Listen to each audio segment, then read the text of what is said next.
여러분 반갑습니다. 저는 오늘 행사를 진행 맡은 한국노총 대구지역본부 권호중 국장입니다. 반갑습니다. 네, 오늘 토크 콘서트는 산업안전보건법이 지난해 5월에 개정이 되고 중대재해처벌법이 올해 1월 27일부터 시행됨에 따라 노동자들의 안전, 보건 확보 의무가 강화된 만큼 안전을 최우선으로 하는 조직문화 조성과 예방 시스템 구축으로 모든 노동자들이 안심하고 일할 수 있는 환경을 조성하고자 이렇게 개최하게 되었습니다. 그럼 토크 콘서트에 앞서 여기 노사평화의 전당 건립에 대해 간략하게 말씀을 드리겠습니다. 대구 노사정은 지난 2013년부터 2015년까지 전국 최초로 3년 연속 노사상생협력 최우수 도시 대통령 표창을 수상하였습니다. 이에 힘입어 노사정은 노사관계의 모범 사례를 지속적으로 발굴하여 전국적으로 확산시키고 노사문화의 새로운 패러다임을 전환을 통해 기업의 경쟁력 강화를 도모하는 거점 공간 조성을 위해 2017년 10월 고용노동부가 공모한 사업에 참여하여 대구광역시가 선정되면서 작년 11월 전국 최초로 노사 상생을 위한 소통과 교육 문화의 공간으로서 노사평화의 전당이 탄생했습니다. 이곳에서는 노동과 산업, 노사관계에 대해 쉽고 올바르게 인식할 수 있도록 다양한 프로그램과 전시 콘텐츠를 제공하고 있으며 노사평화의 전당이 노사상생의 전국 확산 거점 공간이 되도록 여러분들의 많은 관심을 가져주시기 바랍니다. 그럼 행사에 앞서 먼저 오프닝 공연이 있겠습니다.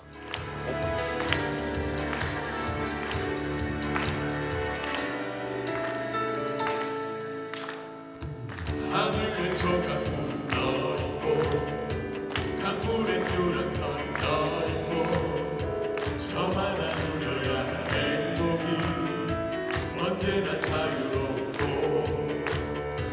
뚜렷한 사계절이 있기에 볼수록 정이 드는 산과들 우리의 마음속의 이상이 끝없이 펼쳐지는 곳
그럼 지금부터 산업재해 예방 안전보건 토크 콘서트를 시작하겠습니다. 먼저 국민 의례가 있겠습니다. 모두 자리에서 일어나 무대의 화면에 있는 국기를 향해 주시기 바랍니다. 국기에 대하여 경례!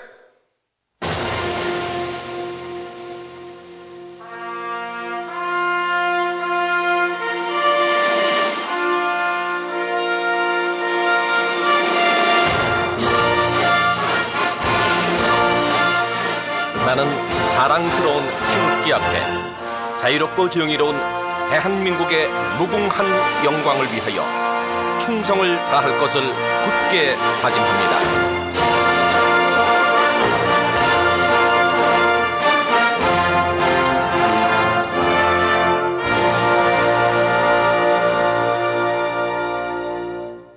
바로 이하 의식은 생략하도록 하겠습니다. 모두 자리에 앉아 주시기 바랍니다.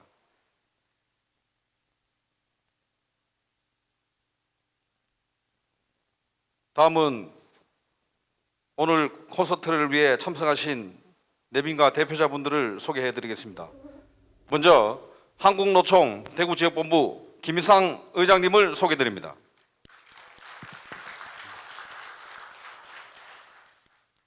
전국 주한미군 한국인노동조합 대구지부 김영태 지부장님을 소개해 드립니다.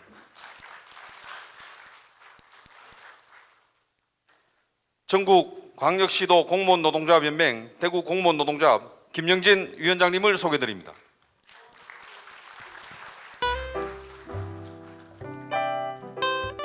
전국 택시산업노동조합 대구지역본부 장병도 수석부의장님을 소개드립니다. 다음은 한국노총 대구지역본부 김상 의장님의 인사 말씀이 있겠습니다.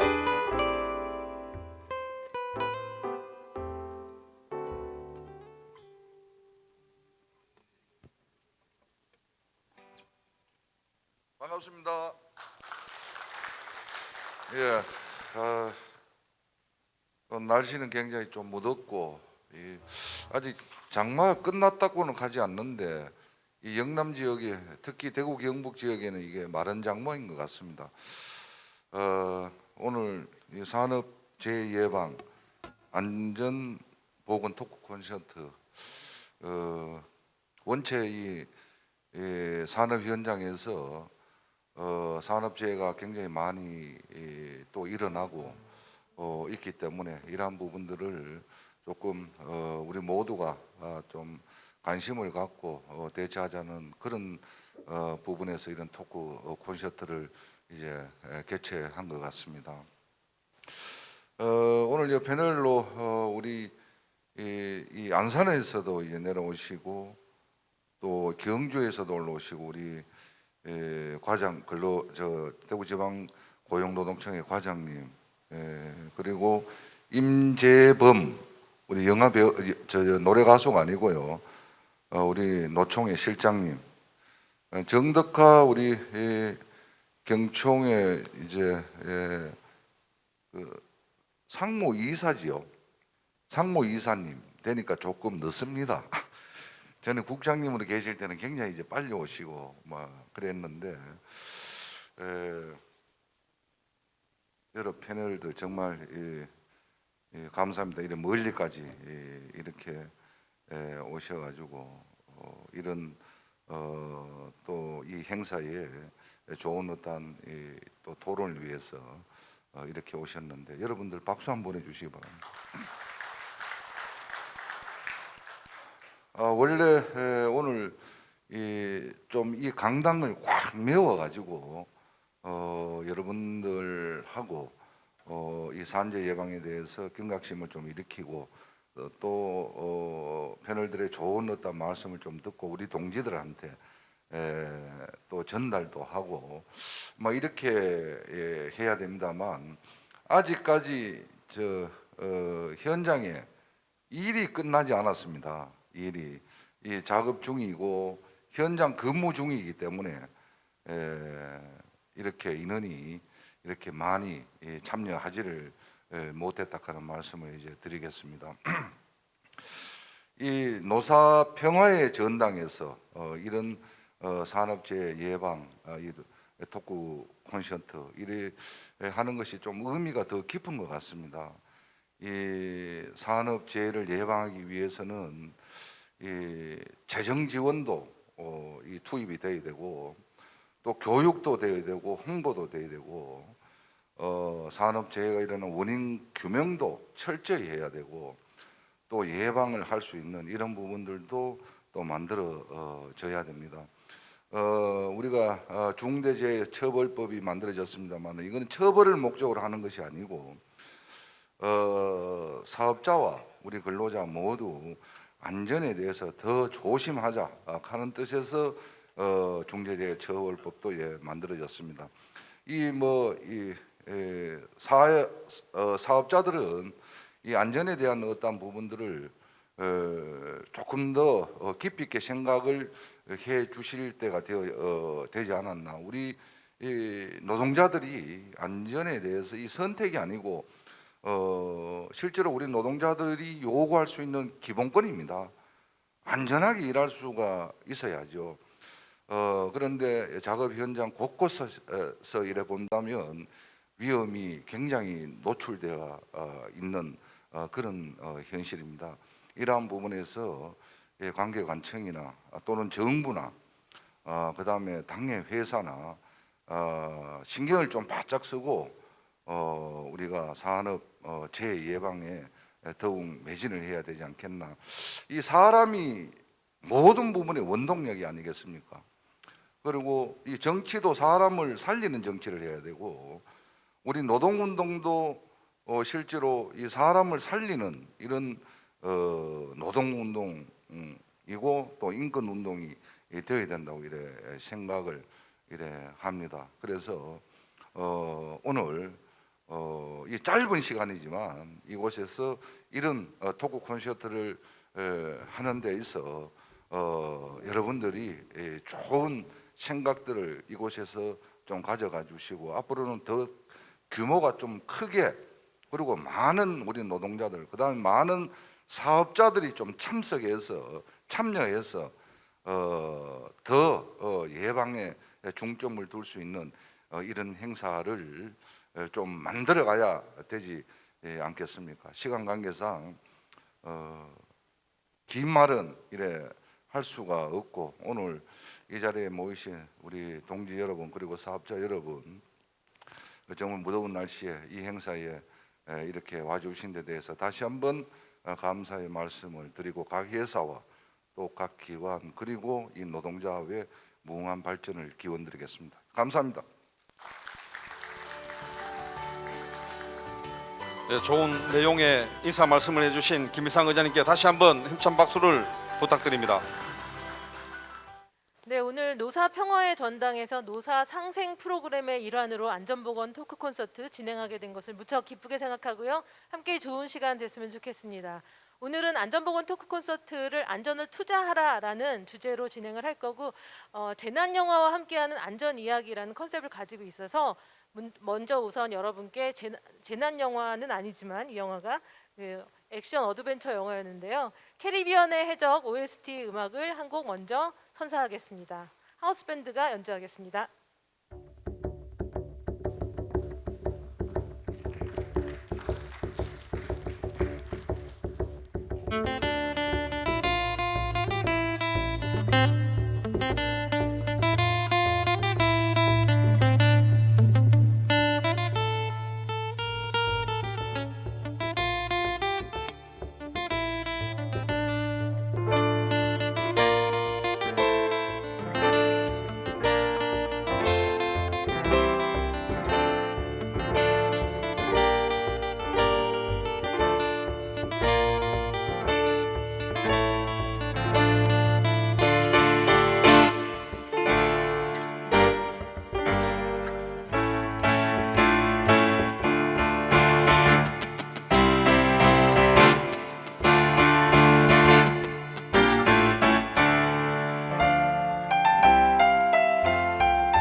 네, 안전보건 토크 콘서트 오늘 이야기 함께 나누실 패널 여러분 모시겠습니다.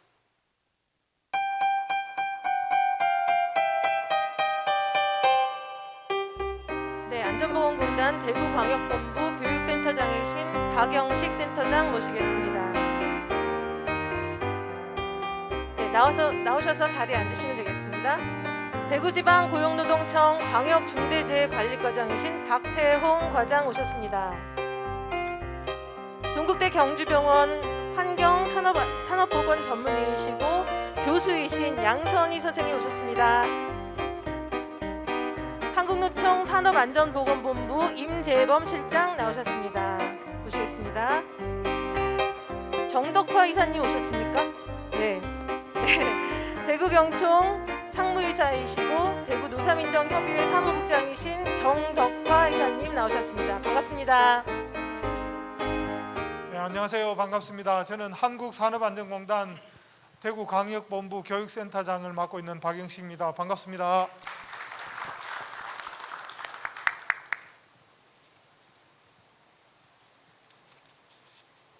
박태홍 과장님. 예, 처음 과장님 뵙겠습니다. 어디 계십니까? 너무 멀리 계셔가지고. 저는 그 대구 고용노동청에서 대구 경북 지역의 그 강력 중대재해처벌법을 담당하는 강력 중대재해관리과장 박태홍입니다. 예, 처음 뵙게 돼서 반갑습니다. 네, 감사합니다. 양선희 선생님. 네, 안녕하세요. 저는 그 직업환경의학 전문의입니다. 동산병원에서 계속 하였고 전에 이제 대구 근로자 건강센터 운영하였던 경험이 있고요. 지금은 동국대학교 의과대학 경주병원에서 일하고 있습니다. 우리 선생님들 만나 뵈서 너무너무 반갑고요. 이런 자리가 이 안전보건의 문제를 해결해 나가는 시발점이 되었으면 좋겠습니다. 감사합니다. 네, 감사합니다. 제 옆에 계신 실장님. 네. 예, 한국노총 산업안전보건본부의 임재범 실장입니다. 오늘 그 안전과 관련된 토크 콘서트 시작했는데요. 유익한 시간 됐으면 좋겠습니다. 감사합니다. 네, 이사님. 안녕하세요. 예, 저는 대구경제총협회 정덕과 상무이사입니다. 오늘 안전보건 토크 콘서트 이 분위기가 이 노사가 하던 행사하고는 전혀 다른 분위기 만들어놨네요. 하여튼 뭐 노사 상생의 또 다른 한 큰 축이 또 안전 관련해서는 노사가 바로 상생해야 되는 블루오션 존이 아닌가 이렇게 생각합니다. 예, 반갑습니다. 공통적으로 질문 하나를 첫 번째 질문으로 나의 스트레스 관리법 이렇게 질문을 드렸습니다. 네, 어떻게 과장님께서 먼저 말씀해 주실까요? 예, 저는 보기보다 굉장히 민감한 체질이라서 스트레스가 많이 쌓이는 그런 사람입니다.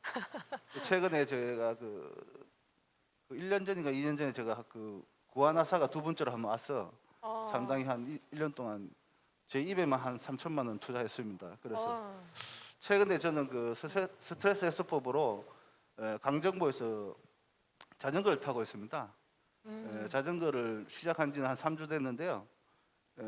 제가 자전거 샀는 게 한 20년 전에 포항에서 샀습니다. 그래서 좀 부끄럽긴 하지만 집사람이 자전거를 좋은 걸 안 사줘서 어쩔 수 없이 과거에 20년 전에 산 자전거를 지금 타고 있는데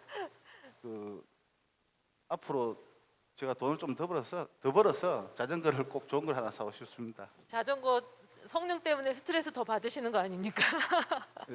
상당히 네. 그런 점이 많습니다. 요즘엔 자전거가 너무 비싸요. 레저 자전거 특히. 네. 옆에 계신 양선희 선생님 여쭤볼까요? 네. 우리 선생님들께서는 자기만의 스트레스 해소법이 있으신지 모르겠어요. 스트레스가 만병의 근원이라는 거 다 이해하고 계시니까 이 자리를 빌어서 선생님들께서도 나의 스트레스 해소법은 뭔가 한번 생각해 보시는 기회가 됐으면 좋겠습니다. 저는 근데 그렇게 스트레스를 별로 안 받는 체질이고요. 그냥 네. 스트레스 받으면 그냥 잡니다, 저는. 네. 정말 그러실 것 같아요. 선생님 너무 표정도 너무 밝으시고 항상 웃으시고 그래서 보는 사람을 오히려 더 편안하게 해주시는 것 같습니다. 이사님께도 여쭤볼까요, 정덕화 이사님? 예, 뭐 스트레스는 사실 잊어버리는 게 제일 좋죠. 뭐 가지고 있어봐야 더 안 되는 거 빨리 버리고 잊어버리는 게 제일 좋은데 이런 공식 자리에 있으면은 이제 좀 그럴듯한 이야기를 해야 되기 때문에 저는 잊어버리기 위해서 스트레스를 잊어버리기 위해서 네. 이 가족이 행복한 게 가장 좋겠다. 뭐 이런 생각에 대해서 거창하지는 않고 뭐 가족들이 행복하면은 뭐 저도 스트레스를 받는 거 잊어버리고 저도 즐거우니까 좋아하는 거 예를 들면 뭐 갑자기 이 도깨비 심야 영화를 간다든지 뭐 호프를 한잔 한다든지 또 뭐 우리 특히 애들하고도 잘 이야기할 기회가 없으니까 뭐 가서 좋아하는 곱창 먹으면서 소주 한잔 한다든지 뭐 이야기를 하면서 서로 즐기는 게 스트레스도 있고 좋지 않을까 뭐 그런 생각도 해봅니다. 네, 바쁘신 가운데도 그렇게 짬을 내셔서 가족들과 시간을 보내시는 걸로 스트레스 해소하신다. 좋은 말씀이셨습니다. 센터장님은 어떠세요? 예, 세상을 사는 모든 사람들이 갖고 있는 영원한 숙제가 아닌가 그렇게 생각을 해봅니다. 그래서 이 스트레스 해소하는 방법들도 아마 이렇게 뭐 나이가 들어가면서 조금씩 이렇게 바뀌어가는 그런 스타일들도 많이 계시리라 생각합니다. 그래서 저는 개인적으로 스트레스를 받으면은 요즘은 등산을 좀 많이 하는 그런 편입니다. 그래서 주말이면은 높은 산에 갈 수 있지만 주말이 아니고 평일이라면은 뒤에 가까운 뒷동산을 이렇게 네. 산책하면서 스트레스를 네. 해소하고 있습니다. 아, 감사합니다. 산책하시는군요. 네. 아니 저는 며칠 전에 또 안전 토크 콘서트를 함께 했는데 거기 출연하신 분이 60대 중반 정도 되셨는데 산에서 뛰신대요. 그래서 너무 좀 거친 운동을 하신 게 아닐까 걱정을 했는데 우리 실장님은 어떠세요? 네, 저는 그 종이책을 좀 읽으려고 노력을 하는데요. 네. 근데 외람된 말씀이지만 이게 잘 안 보여가지고 돋보기를 쓰고 봐야 그분이 되는 오셨군요. 그래서 지금 종이책을 읽고 나면은 좀 그런 성취감 그런 네. 거에서 좀 스트레스 해소하는 방법을 찾고 있습니다. 굉장히 잔잔하신 우리 실장님. 예. 종이책을 읽고 종이 신문을 읽고 그런 재미가 또 있는데 말이죠. 요즘엔 그런 게 점점 없어지는 것 같습니다. 네, 이렇게 스트레스 해소법 들어봤는데 평범한 것 같으면서도 다들 한 가지씩 뭔가 좀 나만의 그런 방법을 갖고 계셨어요. 먼저 첫 번째 키워드가 시그널 불통이라는 주제로 갈 거예요. 그래서 시그널에 대한 영화를 한번 보시겠습니다. 이렇게 시그널이라는 제목으로 해서 영화 타워 속에서 그 앞으로 사고가 일어날 것이라는 것을 암시하는 영상 두 가지를 보셨는데 먼저 지금 주방 화재 씬에서 뭔가 화재 대처법이 잘못된 것 같은데요. 어떻게 대처했어야 되는 건가요? 네, 제가 그 짧은 그 영상을 봤는데요. 네. 사실 그 올 초에 저희 집에서도 그 불이 좀 났습니다. 다 진짜 픽션인데 저희 집 사람하고 그 저희 큰 딸하고 그 테이블 쩌릿한 간이 테이블 위에서 프로판 가스 올려가지고 그 음식을 끓이다가 프로판 가스에서 가스가 새다 보니까 화재가 나가지고 119를 불러가지고 난리가 났더라고요. 큰일 그래서 날 제가 이게 뻔했네요. 좀 심각성 있게 봤는데 그 테이블이 전부 다 요즘은 저 시트지로 덮여져 있어요. 네. 그래서 열이 받으면은 거기가 다 탑니다. 그래서 주의하실 필요가 있고 네. 그 기름이 끓는 경우에 화재가 났을 경우에 물을 뿌리면 그 수증기가 됩니다. 그래서 급작하게 그 수증기가 H2가 발생합니다. 그래서 네. 폭발이 일어나기 때문에 기름에 그 화재가 붙었을 경우에는 물로 소화하는 걸 좀 지양할 필요가 있고요. 일단은 그 주방에 그 소화기가 비치돼야 되는데 적합한 소화기가 비치돼야 되는데 네.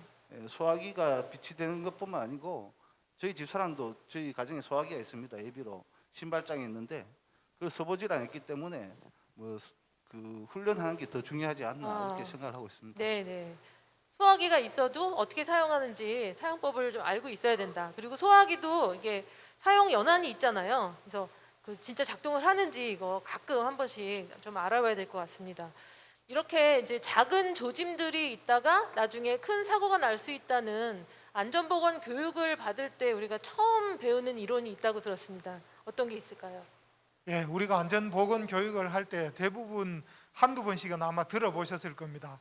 하인리 법칙이라고 이렇게 들어보셨을 텐데요. 하인리 법칙. 예. 네. 그 주 내용이 1대 29대 300 하는 이론을 가지고 이야기하고 있는데 네. 300번에 사소한 사고들이 발생되면은 29건 정도는 다치거나 한 건 정도는 죽을 수도 있다 하는 그런 이론을 1대 29대 300 네. 이렇게 이야기를 하거든요. 그래서 네. 실제로 그 죽거나 다치는 사고를 합하면은 30이 되지 않습니까? 네. 30대 300 하면은 앞뒤를 나누면은 1대 10입니다. 그래서 10건 우리가 생활하는 가운데 사소한 이런 사고들이 10건 정도 발생되면은 그 중에 어쩌면은 한 건 정도는 다치거나 죽을 수도 있다는 이런 네.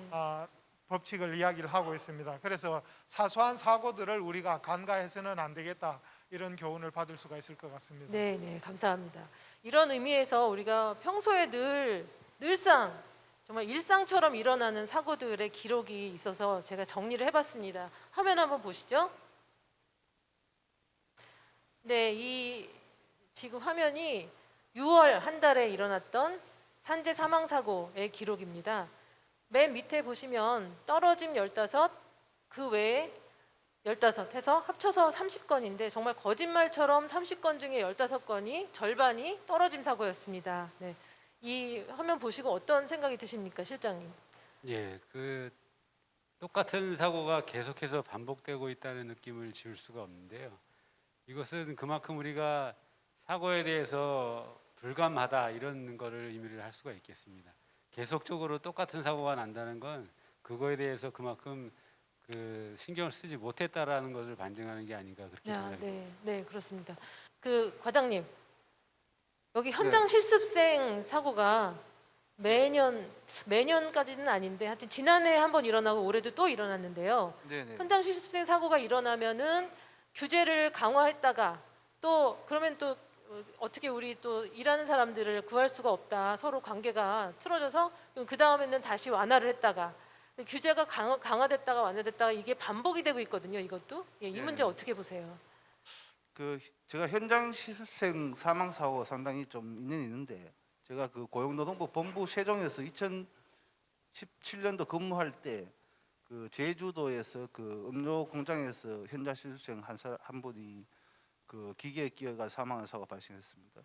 그때 김영주 장관님께서 특별 지시로 전국 특성화교에 대해서 교육하는 문제를 한번 그 기한을 하라고 지시가 내려서 제가 파악을 해보니까 전국의 특성화 고교가 580개소 됩니다.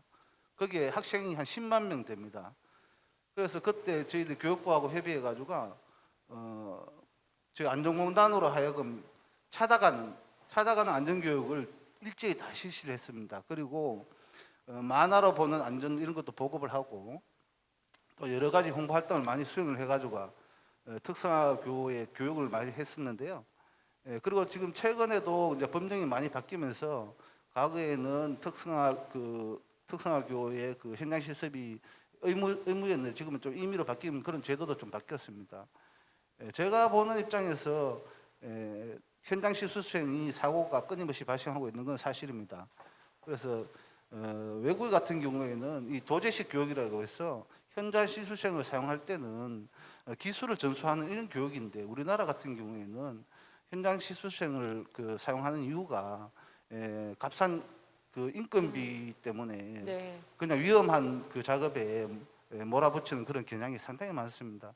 그래서 일단은 그 현장 실습생이 학교 교육이 제일 중요하고요. 네. 그리고 그를 사용하는 그런 사업주에 대한 안전 시설 확보, 이런 부분이 굉장히 중요하다고 생각합니다. 그래서 정부의 책임이 상당히 크고 네. 교육부나 노동부나 이런 쪽에서 지속적으로 관심을 갖고 대응을 해야 된다고, 이렇게 저는 개인적으로 그렇게 생각하고 네, 있습니다. 네.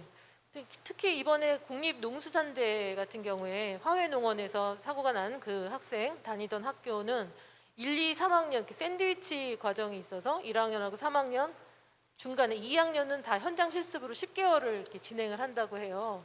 그렇게 되면은 사실 그 누구나 다 그 학교 그 과 학생이면 다 현장 실습을 나가야 되는 거잖아요. 10개월간. 그러면 그걸 어떻게 운영을 하는가가 농림어업부문은 사실 영세한 사업장이 많기 때문에 이런 문제가 발생할 수밖에 없는 것 같습니다. 누가 안전 관리를 제대로 할 수 없을 것 같거든요. 네, 그래서 앞으로 이제 정부에서 더 특히 이 부분은 신경을 써서 진행을 했으면 좋겠습니다.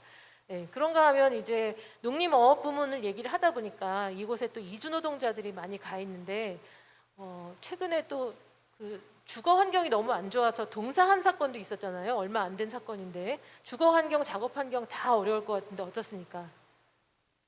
그 이주민들 같은 경우에 농림어업 쪽은 사실 우리 제조업하고는 또 완전히 다릅니다. 제조업은 산업안전보건법 이거를 기반으로 해서 노동부나 안전보건공단에서 그동안 참 많이 관리를 해왔었고 또 사업주들께서도 어느 정도 내가 사업주라는 인식이 있으신데 농림업이나 어업 같은 경우는 그런 생각이 잘 없으셔요. 그래서 이 기본적으로 자기가 고용하는 근로자에게 무엇을 보장해줘야 되는지 이런 거에 대한 개념이 거의 없으신 거죠. 네. 그래서 노동 시간도 보면 뭐 새벽에도 시키고 야간에도 밤에도 시키고 일요일도 없고 항상 네, 네. 굉장히 과로를 시키고 사건이 생겼던 것은 이제 속행시라고 캄보디아 여성인데 네. 사망 원인은 간경화였거든요. 근데 이제 비닐하우스에서 이 사람을 재운 거예요.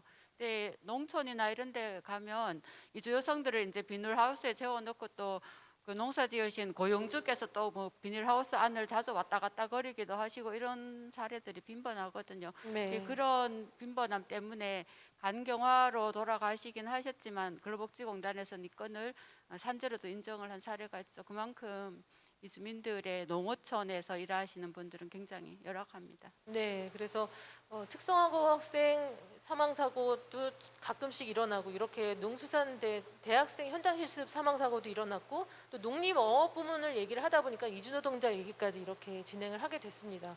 농림어업 부문은 좀 더 자세히 들여다보고 좀 세세하게 관리를 해야 될 것 같다는 생각이 들고 또 떨어진 사고에 있어서는 임재범 실장님 떨어짐 사고에서는 요즘에 이제 건설 일용직 노동자들이 그 연령대가 평균 48세, 60대에서 사고가 많이 일어난다고 듣고 있거든요.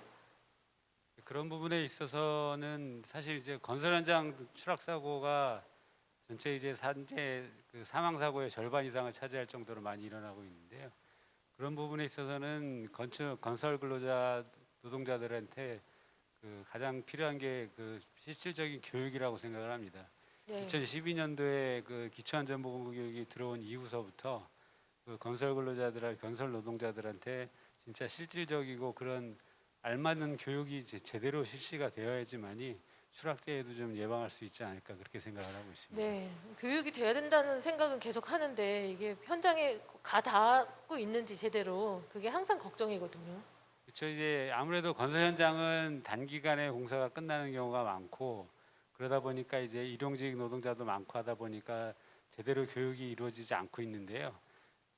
거기에 맞는 이제 안전보건공단에서 그 컨텐츠를 개발을 해서 네. 찾아가는 안전보건 교육이라든지 이런 부분들을 좀 강화를 해서 네. 그 건설 노동자들한테 적합한 교육이 좀 실시됐으면 합니다. 그 이제 바람이신 건죠. 지금도 노력을 하고 있긴 하고, 예, 공단에서도 그렇습니다. 지금은 이제 얼핏 사소해 보이는 일상적인 사고의 기록을 한번 들여다봤고, 그럼 이제는 좀 큰 사고의 대형 사고의 기록을 한번 보겠습니다. 예, 이 그림 익숙하시죠, 여러분? 예.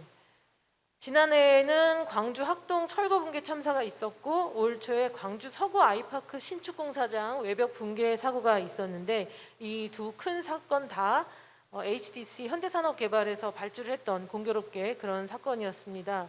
건설업계에 만연한 불법 도급 관행을 어디서부터 개선을 해야 될지 이 얘기를 좀 나눠보겠습니다. 박태훈 과장님. 네, 그 저희 같은 경우에는 저 사고를 보고 깜짝 놀랐습니다. 사실 저 사고가 중처법이 더욱더 그 법 시행이 되는 어떤 계기를 마련한 그런 사고로 보이고 사실 어처구니 없는 사고 같습니다. 네. 예, 결국은 저런 것이 이제 그 공사금액을 줄이기 위한 어떤 그 저가 제재 하도의 문제가 아니냐 이런 문제도 결부되어 있을 거라고 보입니다. 또 부실 시공이라든지 또 안전에 소홀한 의식이라든지 예, 종합적인 어떤 원인에 의해서 저런 참사가 벌어지지 않나 상당히 안타깝습니다. 그래서 저희 관내에서도 지금 건설 현장이 상당히 많은데 건설 시공에 대해서도 저희들이 관심을 갖고 있습니다. 관심을 갖고 있다고만 말씀하시면 좀 네, 이 불법 도급 관행을 어떻게 관리를 해야 될지 아직까지는 준비 중이시란 말씀이시죠? 그 불법 그 하도급 같은 경우에는 네. 법적으로 당연히 처벌받게 되는데 사실 저희가 소관은 아닙니다. 그래서 네. 그런 부분은 전체적으로 전국적으로 좀 실태를 파악해서 시장 질서가 바로 서도록 하는 게 중요한데 그건 제가 깊이는 말씀드리기가 좀 곤란한 것 같습니다. 네, 그렇군요. 알겠습니다. 경영자의 입장에서도 이렇게 그 재하청까지 가는 거는 관리가 안 됐을 것 같기도 하고요. 철거 공사의 과정에서 그 외에도 불법 도급 관행에 대해서 좀 고민도 되고 어떻게 해야 되는지 해결 방법도 고민하고 계실 것 같은데 어떻습니까? 건설업 관련한 것들이 구조는 사실 우리나라가 좀 독특하게 돼 있죠. 독특하게 돼 있어서 오랜 시간 업계에서 이루어졌던 게 하청 구조로 되어 있는 이 구조를 그 산업 구조를 바꾸기는 상당히 어려울 거예요. 네. 그러면 종합건설사 그리고 원청이라고 이야기하는 분들은 주로 이제 건축이나 토목 이런 종합 시공 관리 그 공사지 관리하지만은 네. 소위 말하는 이제 전문 건설업들 이 철거라든지 특파기, 철근, 콘크리트, 뭐 목수, 미장, 기타 실내 인테리어 뭐 이런 것들은 그 분야만 담당하는 전문 건설업을 가지고 네. 분야 전문적으로 하기 때문에 건설업이 그 종합적인 걸 한 업체가 다 관리하기 상당히 어렵죠. 왜냐하면 제조업이나 이런 것 같이 근로자를 상시적으로 계속 고용해서 그 많은 인력을 분야로 관리하기가 굉장히 어렵습니다. 그러다 네. 보니까 전문 건설업이 각종 그 공사나 이런 현장에 투입되고 뭐 이렇게 되는데 문제는 이제 그 과정에서 이제 하청이 이루어지는 과정에서 하청이 이루어지는 과정에서의 관리 또 하청을 하는 현장에서의 어떤 좀 부주의 뭐 이런 것들이 이제 연결이 되면은 큰 사고로 이어질 수도 있고 또 실제로 용역 계약을 할 때에 하청 네. 계약을 할 때에 아마 안전 관련한 부분들은 다 그 설계에 다 반영이 돼가 들어올 겁니다. 네. 근데 문제는 이제 그걸 일일이 다 관리 감독을 하기가 굉장히 어렵기 때문에 각 구분별 공정별로 맡았던 전문업체가 사실은 안전관리에 대한 대단한 신경을 쓰고 관리를 하고 해야 되고 또 무엇보다도 현장에 있는 근로자들 특히 건설 현장에 있어서 아까도 뭐 추락에 의한 사망사고 가장 많이 나는데요. 사실은 추락 사고 같은 경우에는 뭐 안전대 하나만 걸치면은 사망사고가 이루어지지 않는 이런 부분들이 상당히 많이 발생이 돼요. 그리고 그 부분들을 일일이 따라다니면서 관리 감독도 하기 힘들기 때문에 이 시설 특히 뭐 비계 이런 것들은 뭐 시설 사용자가 잘 갖춰야 되겠지만은 근로자들 잠깐의 부주의 얼마 전에도 보니까 그 개구구를 설치하지 않은 상태에서 비가 많이 와서 보이지 않선에도 건너다가 그게 맨홀에 빠지는 그런 사고가 네. 나던데요. 그런 것들은 이제 개구도 설치하는 사업주의 문제고 사업주의 책임이겠죠. 근데 현장에 살다 보면은 그런 것들이 이제 좀 작업을 하다 보면 좀 걸거치고 오히려 하는 게 자기 관습상 관행상 습관이 되어 있어서 그것도 또 치워놓고 하는 이런 경우도 있고 이렇습니다. 네. 그래서 그래서 하청 이 지하층 구조는 뭐 건설 산업 구조상 뭐 이렇게 그 구조를 바꾸기 힘드니까 네. 그런 과정 단계에서의 책임과 관리에 대한 부분들을 좀 더 명확히 해야 되지 않을까 이렇게 생각합니다.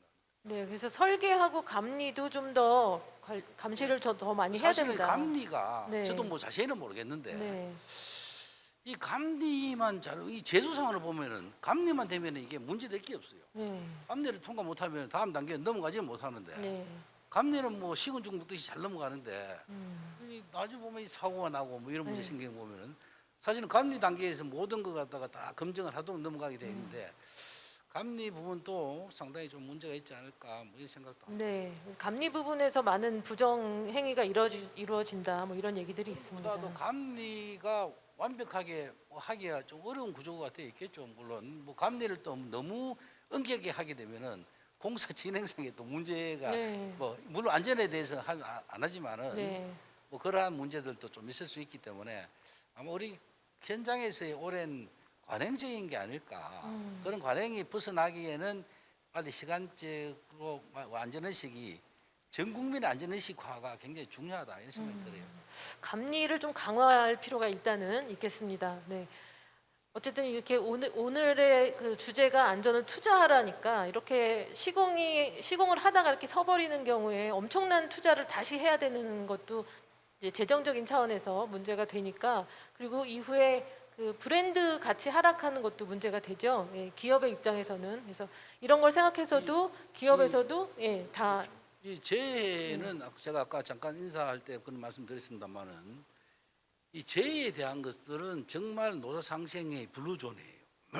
기업도 한 중대 재해가 일어나면은 엄청난 데미지를 입죠. 특히 뭐 현재 요즘에는 뭐 워낙 산업안전 관련 법이 강화가 되어서 사망사고가 나면은 작업 중단이 되고 기업에서 작업 중단이 된다는 건 대단히 심각한 문제거든요. 네. 또 근로자는 뭐 말할 것도 없이 근로자 가족을 비롯해서 대단한 데미지를 받기 때문에 시설 투자 관리를 기업이 책임지고 한과 동시에 근로자들의 현장에서의 작업 안전의식도 대단히 일상화되어야 된다.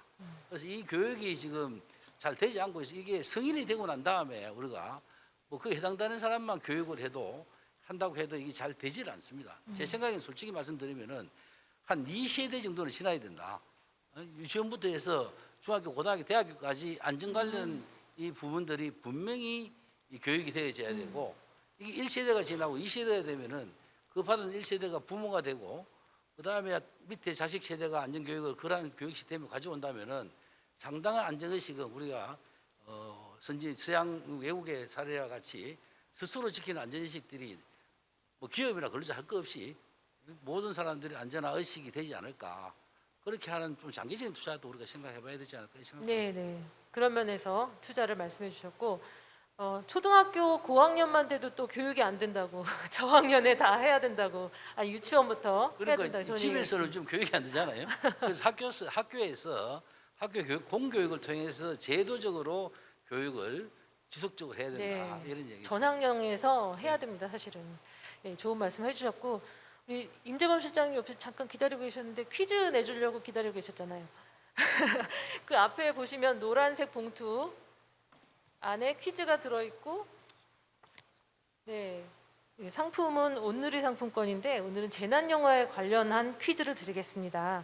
무조건 퀴즈를 맞히시면 돼요. 손을 드시면 그냥 맞히시는 거예요. 그러니까 첫 번째 문제는 주관식 문제인데 들어보시죠. 퀴즈 첫 번째 거 드리겠습니다. 재난 영화의 특징 두 가지만 들어주십시오. 과연 재난 주관식. 영화의 특징 두 가지가 뭐가 있을까요? 당황해 하시는 것 같아요. 그냥 좀 어린 학생들 무조건 네. 마이크가 가겠습니다. 잘생긴 이동욱을 닮은 시그널 불통? 네? 시그널하고 불통. 제가 다시 못 놓쳐가지고 다시 한번 말씀해 주세요. 괜찮아요. 선물 드리려고 문제 드리는 겁니다. 변심하셨어요? 마음이 바뀌셨어요? 네, 그러면 다시 한번. 원래 이게 답이 마이크 달려가겠습니다. 재난 영화의 특징 두 가지. 마이크가 가고 있습니다. 답이라고 생각합니다. 다시 한번 말씀해 주세요. 재난에 대한 것은 네. 자 시그널에 대한 거기에 대한 감지를 못한 것 거죠. 네. 그다음에 이제 불통 문제 네. 두 가지라고 요 주제가 되어 있기 때문에 그것이 답이라고 생각합니다. 네. 뭐 맞다고 해야죠. 네, 제가 패널이 정답을 이야기해도 되나요? 네, 제가 적어드린 건데 맞다고 해야 되겠죠. 사회자님 패널도 기회가 있나요? 패널은 기회가 없습니다. 죄송합니다. 네, 그러면 선물 받으러 나오셔야죠. 지금 임재범 실장님이 문제 내주셨으니까 선물 드리겠습니다. 기념사진도 한 방 찍으시고요. 나오세요 앞으로. 예.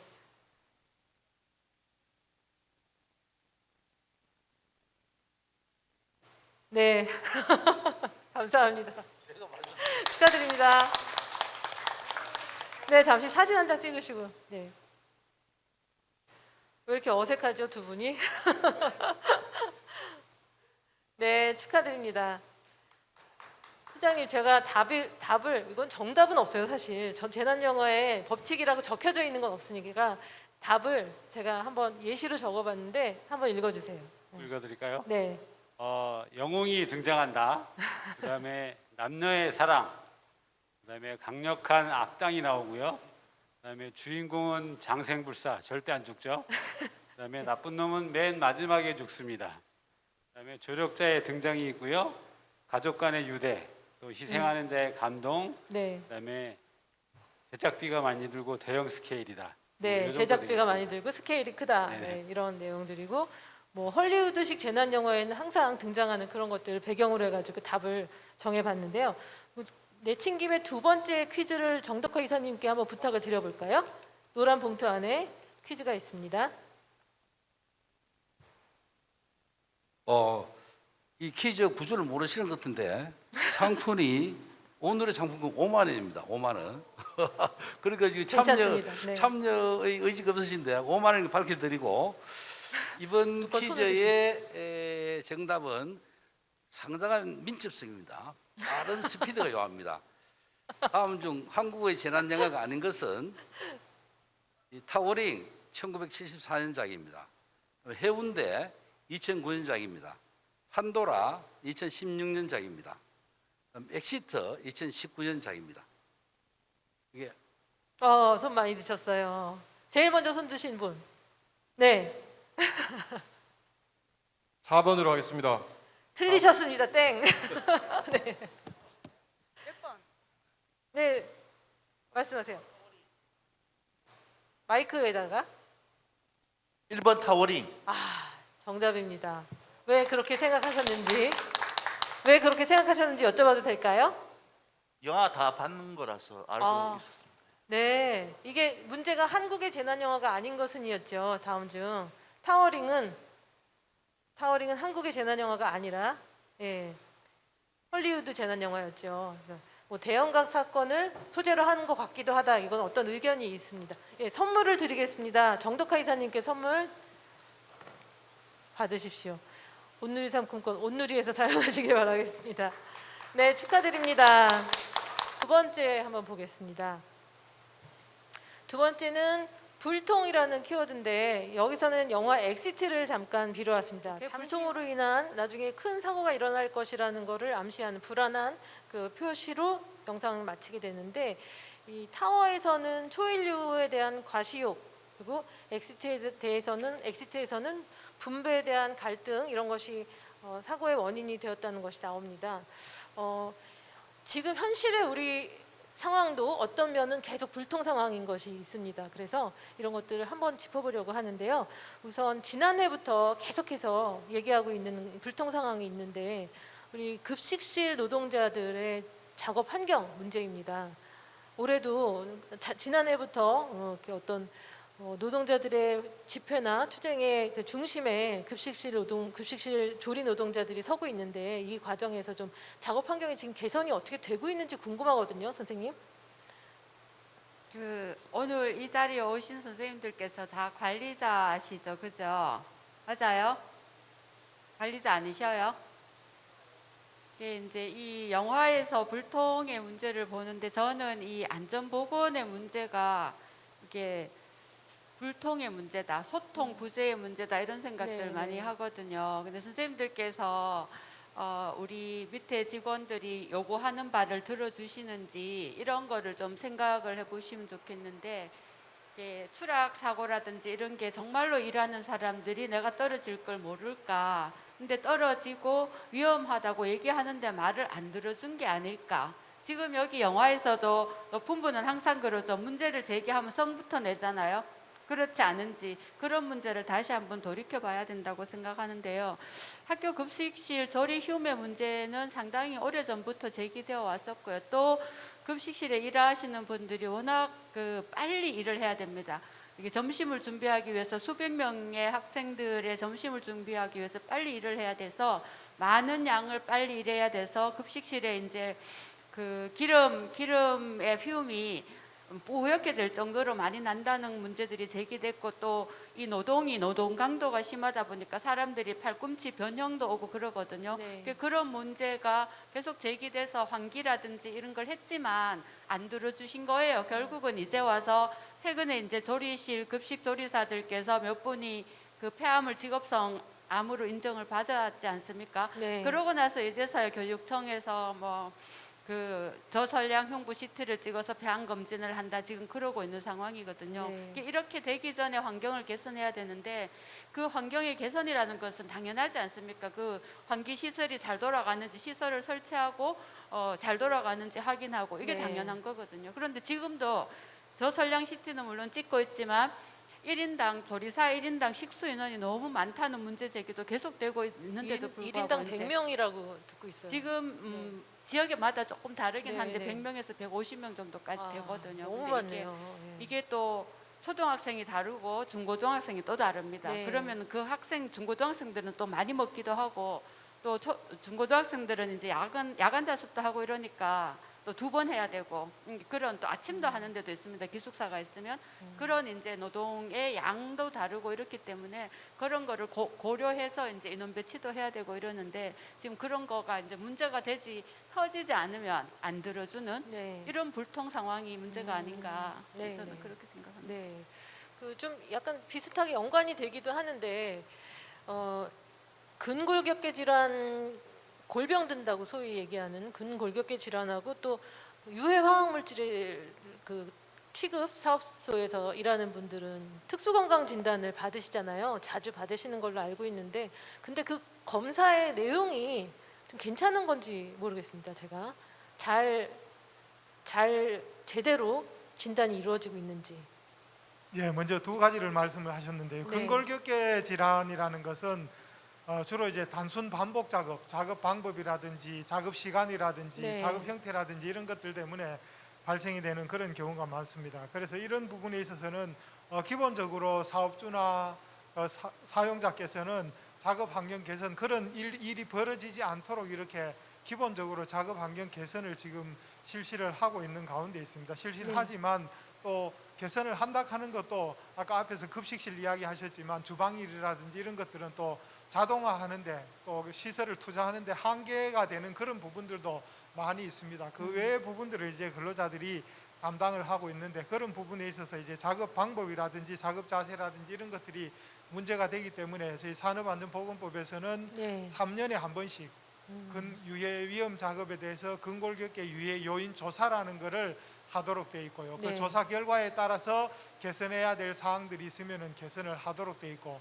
또 아울러서 이제 증상 설문조사를 해서 근로자들이 어느 신체 부위가 아픈지 이런 것들까지 조사를 해가지고 거기에 따른 조치들을 지금 적절히 취하고 있는 그런 상태입니다. 네. 그래서 이 부분에서 이제 문제가 되는 부분은 또 연세가 드시면 안 아픈 부분들도 다 아파지지 않습니까? 네. 그죠? 그런 부분들하고 이렇게 조금 같이 병행이 되다가 보니까 조금 더 심각해지는 그런 부분도 있지 않느냐 그렇게 생각합니다. 그래서 네. 정부의 법에 의해서 지금 시행하고 있는 유해요인 조사라든지 증상 설문 조사라든지 이런 것들을 통해서 조기에 발견해서 조기에 치료를 할 수 있는 그런 방법이 최선이라고 생각되고요.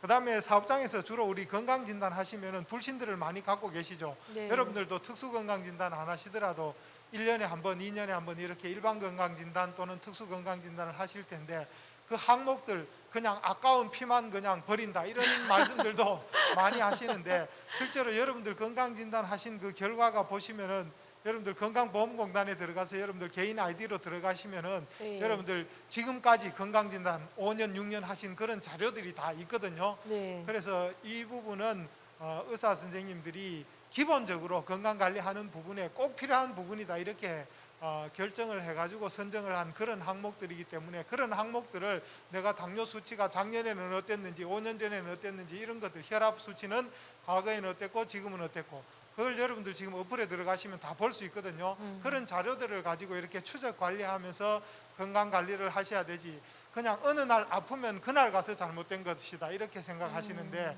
기본적으로 그 자료들은 너무 지금 우리 한국이 의료 수준이 이렇게 발달을 하다 보니까 뭐 MRI, CT 이런 것들만 좋아하시고 그냥 일반 피 검사하는 거, 소변 검사하는 것들은 이런 것들은 너무 우리가 경시 여기는 그런 경향들이 있는데 그것들을 잘 관찰하시면은 충분히 지금 직업병이라든지 일반 질병들까지도 관찰을 할 수 있는 지표로 충분히 사용을 할 수 있지 않느냐 그렇게 생각을 하고 있습니다. 네. 검사도 정기적으로 잘 받고 또 나도 내 몸에 대해서 관심도 좀 가지고 그럴 필요도 있을 것 같다는 생각이 듭니다. 그 불통에 대해서 어떤 의견들은 계속 불통이다라는 얘기를 지금 하고 있었는데 오늘 오면서 쿠팡 물류센터를 보면서 왔거든요. 굉장히 크게 지어진 새로 지은 것 같은 그 물류센터를 보면서 왔는데 요즘에 이제 플랫폼 노동이 앱으로 관리하고 앱이 감시하고 막 이렇게 되기 때문에 원천적으로 불통 상황이잖아요. 어떤 사람의 개인적인 의견을 들을 수 없는 그런 상황인데 이렇게 단기 미조직 플랫폼 노동의 경우에 불통 상황에 대해서 어떻게 좀 보고 계십니까? 어떤 의견 가지세요? 그 이제 코로나가 확산되면서 이제 택배 노동자들이 과로사가 줄이었고요.